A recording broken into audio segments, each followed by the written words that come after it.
A transgendered surgeon who served in the U.S. Navy has offered to perform free gender-confirming surgery those hit by a ban on transgendered individuals serving in the military. Earlier this month, U.S. President Donald Trump stirred criticism for announcing the military would no longer accept transgender people, claiming the healthcare services they need would be too costly for the Army. "If the Commander-in-Chief won't take care of our veterans will," Dr. Christine McGinn told CNN.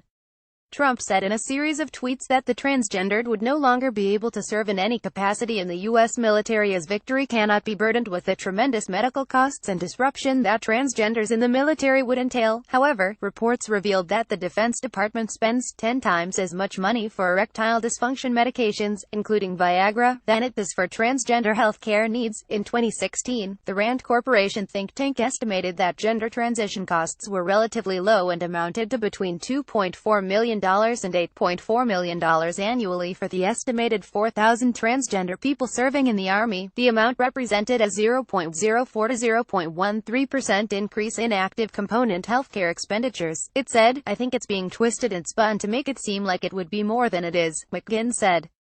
"I think the cost of getting rid of specialized, trained military service people is exponentially larger than just taking care of them." She also said there was misconception about the downtime required for people who are transitioning. "Some people opt to have no surgeries, but in general, most of my patients are back to work in 6 weeks, sometimes 2 weeks.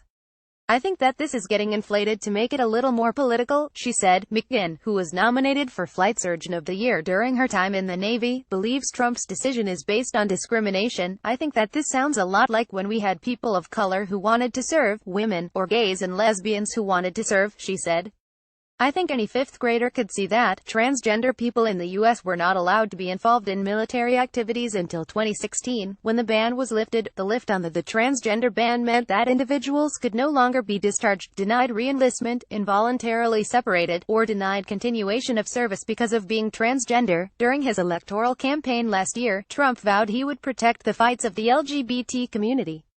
He also said he was much better for the gays, compared to his adversary Hillary Clinton. Reactions to Trump's ban. President Donald Trump widespread outrage and protests after announcing that transgender people would be banned from military service. Reuters. Carlo Allegri. Trump's announcement on Twitter was met with disapproval by both politicians and members of society. People who criticized his decision include former Vice President Joe Biden and Chelsea Manning, a transgendered former U.S. soldier who was arrested after she disclosed 750,000 files as part of the WikiLeaks organization. However, others have supported Trump's decision. Chris Barron, the head of LGBT for Trump, reacted by saying, "President Trump is committed to defeating the forces of radical Islam that seek the global extermination of LGBT people. I defer to the military leaders to determine what policies around the question of trans service best allow them to win the war on radical anti-LGBT Islamic extremism," he continued.